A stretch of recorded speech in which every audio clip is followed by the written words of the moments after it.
Japan की तारीख में पहली मरतबा पाकिस्तान के झंडे आसमान की बुलंदियों पर। पाकिस्तान के झंडे जापानियों के साथ मिलकर जापान की हवाओं में लहराए गए। महर हाफिज शम्स ने जापानियों का शुक्रिया अदा करते हुए कहा कि मेरी दरख्वास्त पर अकरम वाहला बपोर जापानियों ने पाकिस्तानी झंडे आसमानों पर लहराए। पाकिस्तान जिंदाबाद। तमाम दोस्तों का शुक्रिया अदा किया, जिनमें चौधरी शाहिद, मीर अकील, अरसलान, फारूक, मियां अजीम, हाफिज शान और दीगर शामिल हैं। बोली जाओ जी, बोली जाओ ना।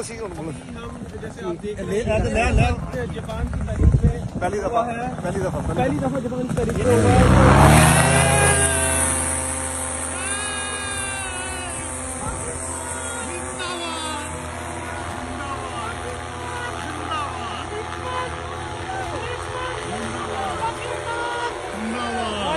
माशाल्लाह। देखिए माशाल्लाह, हमारा पाकिस्तान का फ्लैग जापान के समुंदर के ऊपर खतरों के अंदर। क्या